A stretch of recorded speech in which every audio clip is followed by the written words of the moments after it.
Hello students, मैं संजीव मिश्रा अपने YouTube channel पर आप सभी का हार्दिक स्वागत करता हूं। आशा करता हूं आप सब स्वस्थ मस्त और अपनी पढ़ाई में पूरी तरह व्यस्त होंगे। प्रिय विद्यार्थियों, आज हम सब संधि विग्रह में संधि के तीसरे प्रकार विसर्ग संधि को पढ़ेंगे। संधि का तीसरा प्रकार विसर्ग संधि।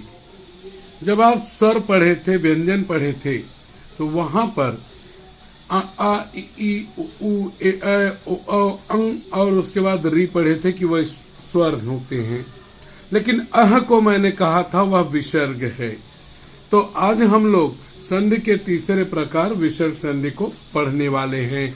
इसमें ज्यादा नियम नहीं है, लेकिन जरूरी यह है कि विसर्ग संधि को आप ध्यान से समझें। विसर्ग संधि मतलब जहां पर आपको यह चिन्ह दिखाई पड़ा, यह विसर्ग का चिन्ह होगा। देखते हैं परिभाषा क्या है। यदि विग्रह चिन्ह के ठीक पहले, विग्रह चिन्ह आप जानते हैं धन अर्थात प्लस से दिखाते हैं, इसके ठीक पहले विसर्ग आता है। विग्रह चिन्ह के ठीक पहले मतलब प्लस के ठीक पहले यह चिन्ह आता है, तब वहां पर विसर्ग संधि होगी। तो आराम से हम पहचान सकते हैं कि विसर्ग संधि कहाँ होने वाली है। तो जहां पर विग्रह चिन्ह के ठीक पहले विसर्ग का चिन्ह आएगा, वहां पर आंख बंद कर हम कहने वाले हैं कि यहाँ पर विसर्ग संधि है। कहने का मतलब विग्रह के ठीक पहले विसर्ग, विग्रह के ठीक बाद स्वर हो या व्यंजन, हमें इसकी तरफ ध्यान नहीं देना है। हमें किसकी तरफ ध्यान देना है? विग्रह चिन्ह के ठीक पहले विसर्ग का चिन्ह अगर वहां पे है, तो वहां पे हमारी कौन सी संधि होनी है? विसर्ग संधि होनी है। कुछ एक उदाहरण देखते हैं, जैसे प्रातः काल।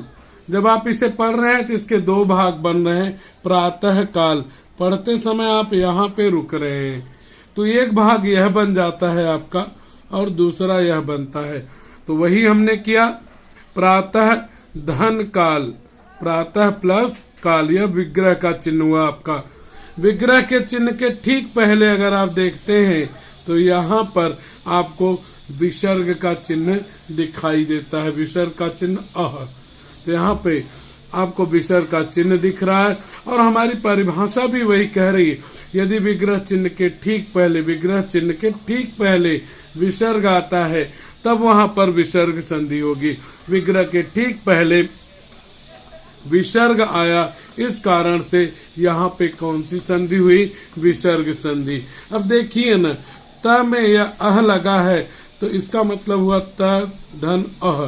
तो यहाँ पे अह आपका मिल गया, विग्रह के ठीक पहले आपका विसर्ग चिन्ह, इस कारण विसर्ग संधि। बहुत आसान है विसर्ग संधि। उसी क्रम में निःशुल्क, निःशुल्क पढ़ते समय आप देखिए, आप खुद यहाँ पे इसके दो भाग कर रहे हैं।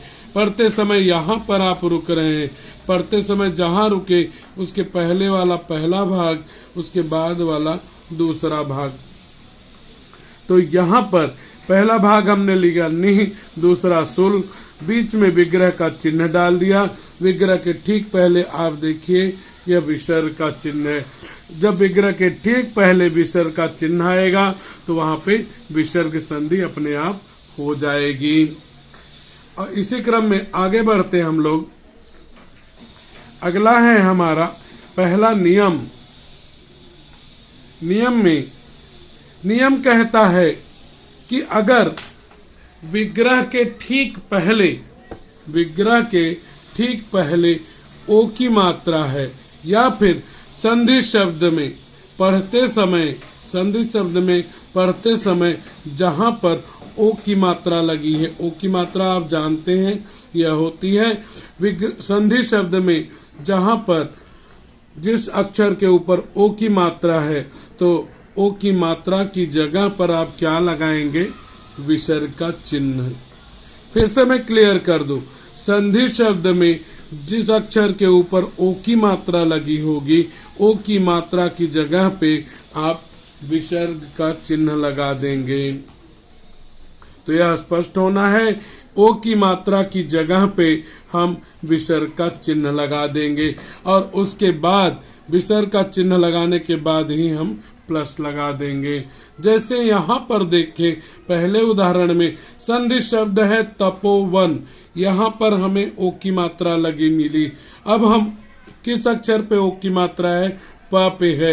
अब प के आगे हम विग्रह चिन्ह लगा देंगे। देखिए हमने वही किया। तपोवन पढ़ते समय भी यहाँ हम रुक रहे हैं, यहाँ दो भाग हो रहा है। तपोवन, तो ओ की मात्रा यहाँ पे है, हमने यहाँ पे फिर ओ की जगह पे विग्रह चिन्ह लगाया, लगा के लिख दिया, वह बना तपह। फिर उसके बाद हमने विग्रह का चिन्ह लिखा और विग्रह के चिन्ह के बाद जो बचा हुआ भाग था हमने वह लिख दिया। इस तरह से तपोवन का संधि विग्रह हो गया तपह धन वन, जहाँ पे वह जंगल जहाँ पे जाके लोग तपते हैं मतलब सिद्धियां रिद्धियां प्राप्त करते हैं, उसे तपोवन कहेंगे। तो मुझे लगता है क्लियर होना चाहिए कि संधि शब्द में जहाँ ओ लगा होगा, अब यह नहीं कि पहले अक्षर पे ही लगा है और आप कहें वो अलग हो जाना है, नहीं, दो सार्थक शब्द जरूर बनने चाहिए, चाहे पहले अक्षर पे ओ लगा हो, चाहे अंतिम पे लगा हो, चाहे बीच वाले पे, दो सार्थक शब्द बनने चाहिए। तो यह हुई विसर्ग संधि। क्यों? क्योंकि विग्रह के ठीक पहले विसर्ग का चिन्ह है। अगला है सतो गुण। देखिए त के ऊपर ओ की मात्रा है और जहां ओ की मात्रा उसकी जगह हम विसर्ग चिन्ह लिखेंगे और उसके बाद धन लिखेंगे विग्रह चिन्ह। तो हमने ओ की जगह पे विसर्ग चिन्ह लगा दिया तो बन गया सतह धन और दूसरा भाग गुण। पढ़ते समय भी दो भाग होता है, सतो गुण। यहाँ रुकते हैं थोड़ा, ओ की मात्रा आई, ओ की जगह पे हम विसर्ग लगाएंगे तो वह हो जाएगा सतह और उसके बाद धन गुण। यहाँ पे फिर विग्रह के ठीक पहले विसर्ग का चिन्ह, इस तरह से विसर्ग संधि हुई। इसी क्रम में मनोबल, तो मनोबल का मन धन बल विसर्ग संधि हो जानी है। क्यों? क्योंकि यहाँ ओ की मात्रा है। दोनों देखेंगे तो ये दोनों शब्द सार्थक शब्द हैं। मनोहर, तो यहाँ पे मनो पे ओ की मात्रा न पे है, उसकी जगह विसर्ग लगा, मनः बना, विग्रह चिन्ह डाला, हर। मन को हर लेता है जो वह कहलाता है मनोहर।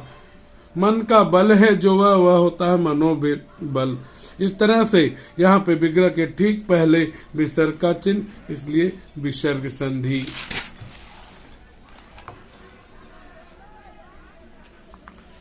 अगला हमारा नियम है, उसी क्रम में अगला उदाहरण है सरोज। यह बड़ा इंपॉर्टेंट है आपका सरोज। यहाँ पे ओ की मात्रा है, यहाँ क्या लगाने हैं हमें विसर्ग का चिन्ह लगाना है। हमने लिखा सरह धन ज, जो बचा हुआ भाग था। सरोज पढ़ते समय भी यहाँ आप रुक जाते हैं। तो सरह धन ज, सरह मतलब तालाब, ज मतलब जन्मा हुआ, जो तालाब में जन्म लेता है, कमल को कहते हैं सरोज। विग्रह के पहले यहाँ पे विसर्ग का चिन्ह, इस कारण यहाँ विसर्ग संधि हुई।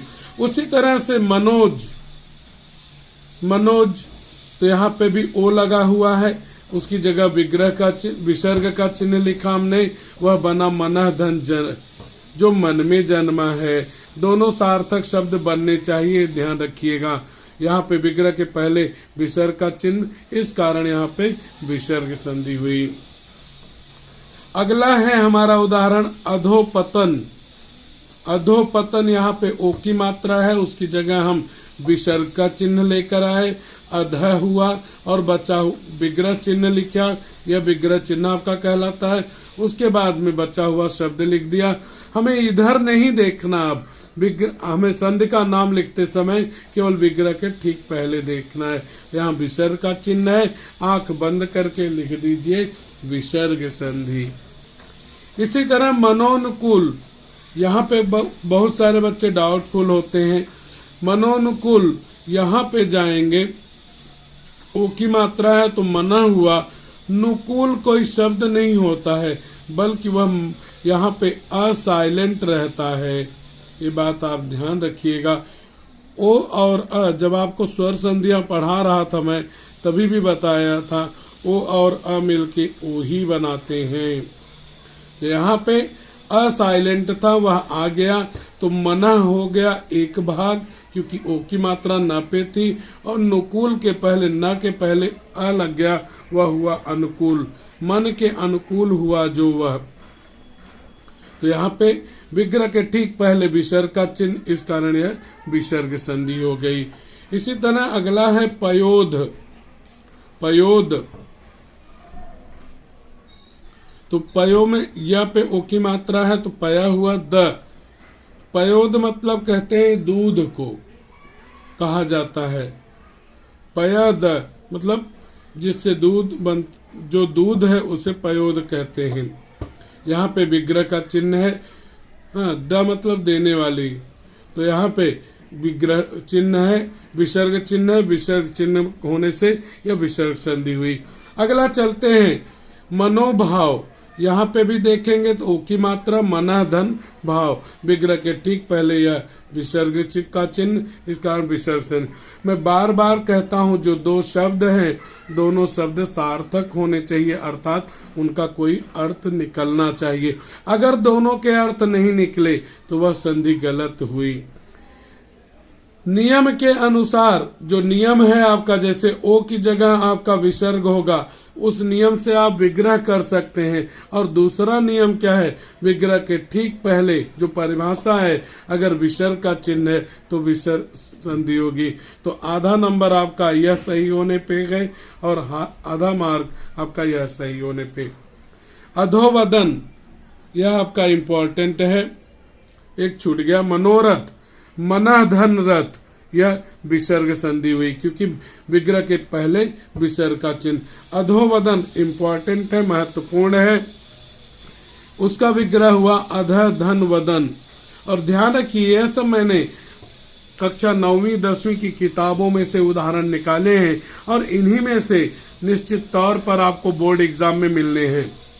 अध धन वदन विग्रह हुआ, विग्रह चिन्ह के ठीक पहले विसर्ग का चिन्ह है, इसलिए विसर्ग संधि हो गई। इसी तरह मनोपीड़ा, तो वहां पे ओ की जगह पे विसर्ग का चिन्ह है, मना धन पीड़ा, तो यहाँ पे विग्रह के पहले विसर्ग है, इसलिए विसर्ग संधि हुई। यह आपका इंपॉर्टेंट है, सरोज आपका इंपॉर्टेंट है। चलिए दूसरे नियम की तरफ चलते हैं। दूसरा नियम हमारा कहता है, अगर पहला अक्षर, ध्यान देंगे, अगर पहला अक्षर नी है, बाकी अक्षरों की मैं बात नहीं कर रहा हूं, पहला अक्षर नी है तो उसकी जगह पे हम लिखेंगे निह। पहला अक्षर नी है, उसकी जगह पे हम लिखेंगे निह, और उसके बाद हम विग्रह का चिन्ह लगा देंगे और नी के बाद का जो शब्द होगा उसको यहाँ लिखेंगे। तो नी बराबर निह। जैसे उदाहरण हुआ निडर, अब यहाँ देखिए नी मिला, इसकी जगह हम क्या लिखने वाले हैं, नी है, तो हमने लिखा नी है, उसके बाद विग्रह का चिन्ह डाल दिया, फिर बचा हुआ जो दूसरा भाग था वो लिख दिया।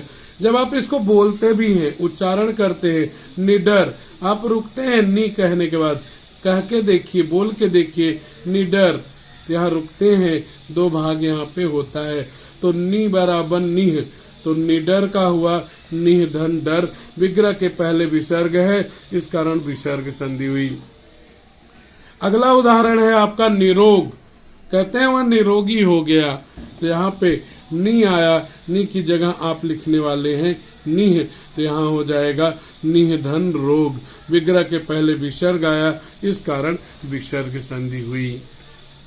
अगला उदाहरण है, तीसरा आपका नियम है, वह है नी बड़ी, न पे बड़ी लगी है, तो उसकी जगह अगर पहला अक्षर न पे बड़ी लगा के है, नी है, तो वहां पे निह कर देंगे, उस पे न पे छोटी लगा के विसर्ग लगा देंगे। ध्यान दीजिए, अगर पहला अक्षर नी है तो विग्रह करते समय उसकी जगह निह लिखेंगे।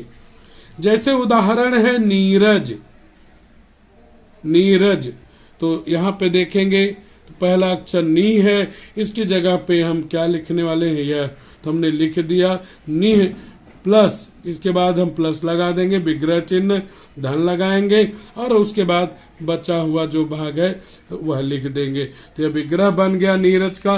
निह प्लस रज, रज मतलब धूली, निह मतलब के बिना, जो धूली के बिना है कमल को कहते हैं। तो यहाँ पे विग्रह के पहले विसर्ग है, इस कारण से यह विसर्ग संधि हुआ।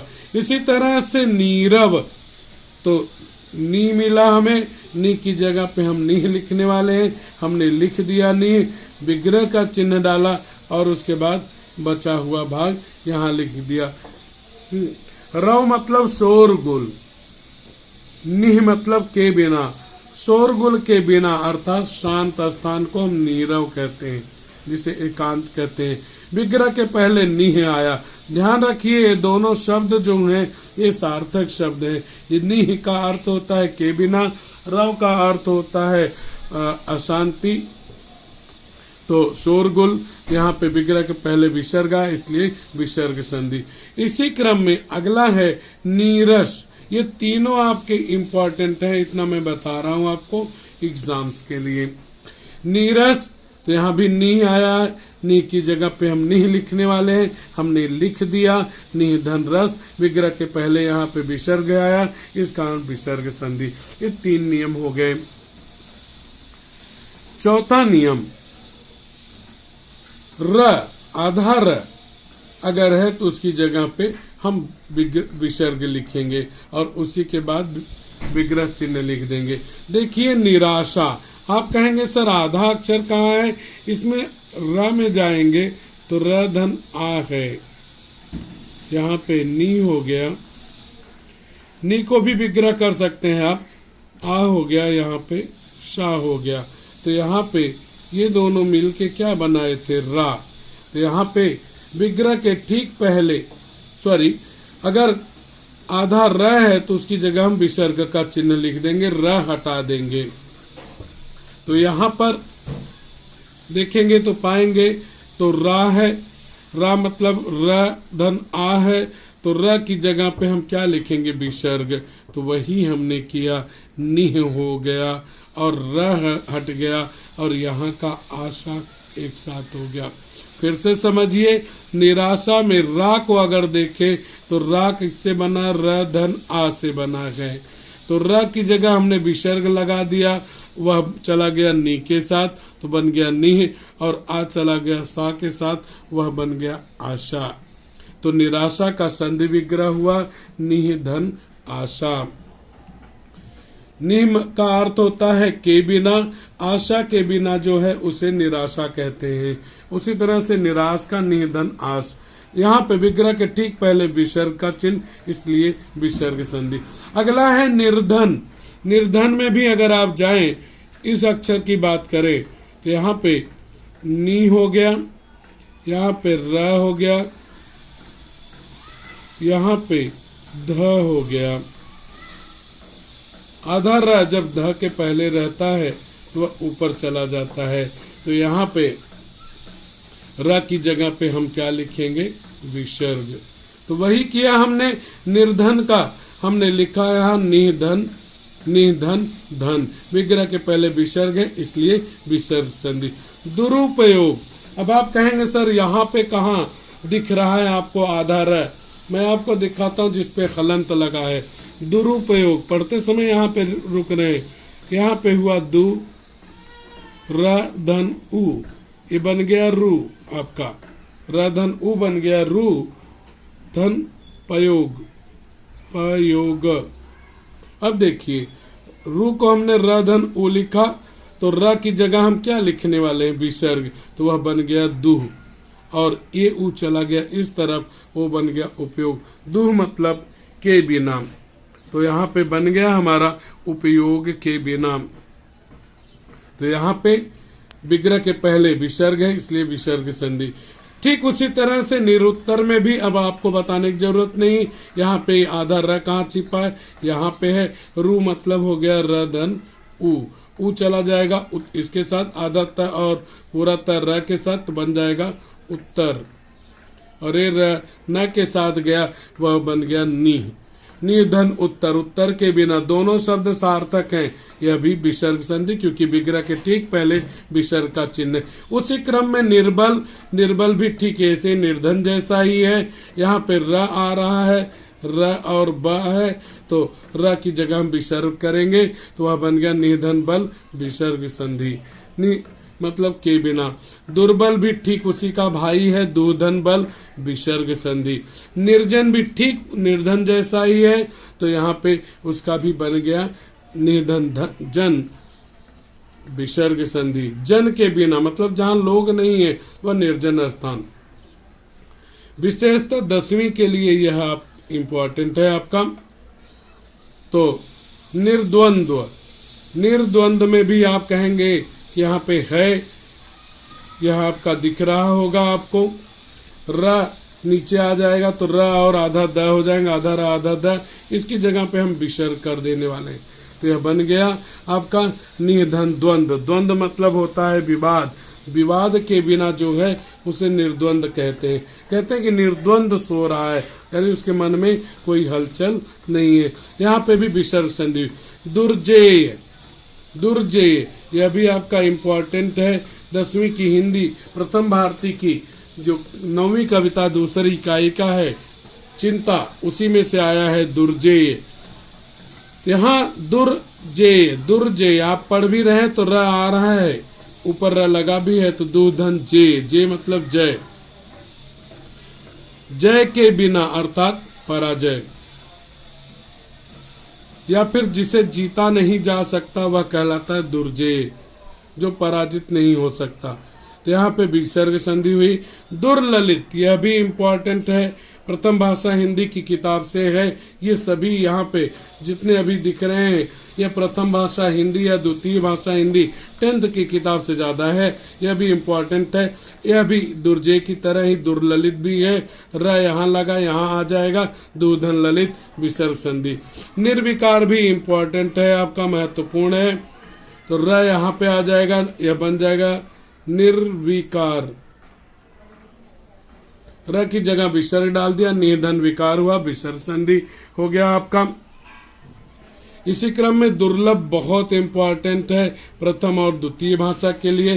ठीक वैसे ही र की जगह विसर्ग हो जाएगा, लब दूसरा, दुर्धन लब विसर्ग संधि। दुर्निवार, दुर्निवार प्रथम भाषा हिंदी की किताब का प्रथम इकाई का पहले पाठ का यह है दुर्निवार, उड़चर हारिल का। तो यहाँ पे हो जाएगा दुहधर निवार। निवार मतलब निवारण करना, जिसका निवारण कठिनाई से कर सकते हैं उसे दुर्निवार कहते हैं। यह भी इम्पोर्टेंट है सभी के लिए। दुर्गम, तो दुहधन गम। अगला है आपका दुराचार, यह छूट गया था, ऊपर नहीं लिखा यहाँ। जैसे निराशा वैसे दुराचार। रा का मतलब हो जाएगा रधन आ, और यहाँ पे चार लिखा ही है, तो आचार, आचार मतलब नियम। तो यहाँ पे र की जगह विसर्ग आ जाएगा, दुहधन आचार, आचार मतलब नियम, विसर्ग संधि हो जाएगी। इसी में और भी उदाहरण कुछ हैं, वह भी देख लीजिए आप जल्दी से। वह है निर्भय, तो यहाँ पे निर्धन भय विसर्ग संधि। पुनर्जन्म, पुनर्जन्म आपका फिर से इम्पोर्टेंट में गिना जाएगा, तो वह हो जाएगा पुनः धन जन्म विसर्ग संधि। अगला नियम बहुत ही महत्वपूर्ण और बहुत ही अच्छा है, प्राय इसमें से पूछा जाता है। विग्रह, यहाँ पे ध्यान रखें कि संधि शब्द में, यह आपका संधि शब्द होता है, आपको मालूम होना चाहिए यह संधि शब्द है। संधि शब्द में जहां पर आधा श होगा, आधा श होगा, उसकी जगह हम विसर्ग लिखेंगे, यानी इनको हटा देंगे, उनकी जगह विसर्ग होगा। जितने भी उदाहरण अब आएंगे यहाँ पे सब बोर्डिंग एग्जाम या होम एग्जाम के लिए इम्पोर्टेंट है। नमस्ते, यहाँ पे देखिए आधा स यहाँ पे आया, इसकी जगह हम विसर्ग लगा देंगे, वह बन गया नमः, इसके आगे ते, तो यह बना विसर्ग संधि। निस्संदेह, इसकी जगह पे आधा स आया, आधा स की जगह विसर्ग लगाया, यह बन गया निह संदेह। निह का अर्थ है के बिना, संदेह का अर्थ आप जानते ही हैं, किसी पर शंका करना। संदेह के बिना है जो वह, उसे निस्संदेह कहते हैं। निस्संतान, यहाँ पे स की जगह पे हमने विसर्ग लिखा, वह बन गया निधन संतान। उसी क्रम में अगर आप देखेंगे तो आपका आता है दुस्साहस, तो आधा स की जगह पे विसर्ग आएगा तो वह बन गया दुस्साहस। दुह मतलब बुरा, बुरा ऐसा साहस। निस्सार, यह इंपॉर्टेंट है आपका एग्जाम्स के लिए। स की जगह पे, आधा स की जगह पे आप विसर्ग लेने वाले हैं तो वह बन गया निधन सार, विसर्ग संधि। क्यों विसर्ग? क्योंकि यहाँ विग्रह के ठीक पहले विसर्ग चिन्ह। नमस्कार मोस्ट इम्पॉर्टेंट है बोर्ड एग्जाम के लिए। नमस्ते मोस्ट इम्पॉर्टेंट है एग्जाम, सभी इम्पॉर्टेंट है लेकिन ये ज्यादा है। अब यहाँ आधा स है, उसकी जगह पे हम क्या लेने वाले हैं? विसर्ग का चिन्ह लेने वाले हैं। तो यहाँ पे हमने लिख दिया नमः धन कार। कार मतलब कार्य, नमस्कार मतलब नमः का कार्य, प्रणाम का कार्य करना, झुकना। अगला है पुरस्कार, तो स की जगह पे विसर्ग लिया, पुरः धन कार्य। निस्तेज, यह भी आपका इम्पोर्टेंट है। स की जगह पे आप विसर्ग ले लीजिए, निधन तेज, विसर्ग संधि। निसंकोच, स की जगह पे विसर्ग का चिन्ह आएगा तो वहां पे यह भी आपका इम्पोर्टेंट है एग्जाम्स के लिए। अब आगे नहीं लिखूंगा क्योंकि मैंने जैसा कहा कि सभी इसमें इम्पोर्टेंट हैं। निधन संकोच, विसर्ग संधि हो गई। आगे बढ़ते हैं। अब आपका आता है बड़ा स की जगह भी विसर्ग होगा, षटकोण के स की जगह भी विसर्ग होगा अगर आधे होंगे तब। अब यहाँ पे अगला उदाहरण है आपका निश्चल। आप देखिए आधा श है, आधा श की जगह विसर्ग चिन्ह, तो यह हो गया निधन छल। छल मतलब छल कपट वाला, किसी को धोखा देना। छल के बिना जो है वह, यानी जिसमें छल कपट नहीं, वह निश्चल हुआ। यहाँ पे विग्रह चिन्ह इसलिए, विसर्ग चिन्ह इसलिए विसर्ग संधि। उसी तरह निश्चय, निधन चय, चय मतलब चुनाव करना, सिलेक्शन करना। यहाँ पे भी विग्रह के ठीक पहले विसर्ग है इसलिए विसर्ग। निश्चिंत, श आया, चिंत यहाँ पे हुआ दूसरा भाग, पहला नहीं हुआ, निधन चिन्ह विसर्जन। निश्चलता या निश्चल, तो यहाँ पे निधन चल या निधन चलता। अंतश्चेतना मोस्ट इंपॉर्टेंट है बोर्ड एग्जाम्स के लिए, तो यहाँ पे श की जगह विसर्ग आ जाएगा। अंतः चेतना, आंतरिक चेतना को अंतश्चेतना कहते हैं। उसी तरह दुशासन, यहाँ श की जगह विसर्ग आया तो दुधन शासन, और यहाँ विग्रह के पहले विसर्ग है इसलिए विसर्ग संधि। इसी क्रम में अगला नियम देखेंगे आप, तो आपके नियम में था कि जहाँ पे श है, आधा श, उसकी जगह विसर्ग होगा, तो हम वही करने जा रहे हैं। अब कुछ ही नियम आपके बाकी हैं, आइए देखते हैं। जैसे निष्पक्ष, यहाँ पे आधा श है, उसकी जगह हमने विसर्ग लिया, वह हो गया निधन पक्ष। और उसी तरह से विग्रह के ठीक पहले विसर्ग आया तो वहां विसर्ग संधि। निष्कलंक, निधन कलंक, विसर्ग संधि, श की जगह पे विसर्ग आया। दुष्कर, दुधन कर, विसर्ग हो गई। क्यों? क्योंकि यहाँ पे विसर्ग है। दुष्कर्म, दुधन कर्म। निष्पाप, निधन पाप। निष्काम, निधन काम। निष्फल, निधन फल। निष्कपट, निधन कपट, और निष्ठुर, निधन ठुर। ये दोनों शब्द जो है विग्रह के ये सार्थक शब्द हैं, और स की जगह हमने सब जगह विसर्ग लगाया है। विग्रह के पहले विसर्ग चिन्ह आए हैं, इस कारण यहाँ पे विसर्ग संधि हो गई है। अंतिम नियम है हम लोगों का विसर्ग संधि का, कि सामान्य रूप से अगर संधि शब्द में, आप जानते हैं यह संधि शब्द होता है, संधि शब्द में कहीं पर अह यानी विसर्ग आया है, उसके बाद में धन का चिन्ह यानी विग्रह चिन्ह लगा देंगे। जैसे प्रातः काल, तो यहाँ पे आया हुआ है तो उसको एक भाग कर देंगे, प्रातः धन काल, विग्रह के पहले विसर्ग आया इसलिए विसर्ग संधि। उसी क्रम में अगला है निःशुल्क, तो यहाँ पे भी देखिए, तो यहाँ पे आया है मतलब विसर्ग आया, इसके बाद में विग्रह चिन्ह डालेंगे, निधन शुल्क, और यह आपका हो गया विसर्ग संधि।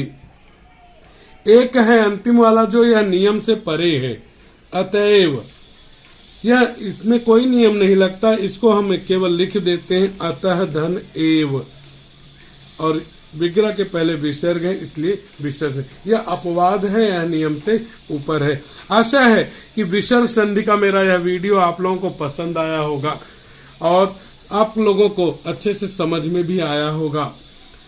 तो अगर आपको मेरा यह वीडियो विषय संधि का अच्छा लगा, मेरा पढ़ाना अच्छा लगा और आपको समझ में आया तो कमेंट बॉक्स में जाकर जरूर कमेंट कीजिए कि आपको यह वीडियो कैसा लगा। धन्यवाद। बच्चों, अगर आपको मेरा पढ़ाना अच्छा लगा तो वीडियो को लाइक कीजिए, चैनल को सब्सक्राइब कीजिए और वीडियो शेयर कीजिए तथा कमेंट बॉक्स में कमेंट कीजिए कि आपको मेरा पढ़ाना कैसा लगा।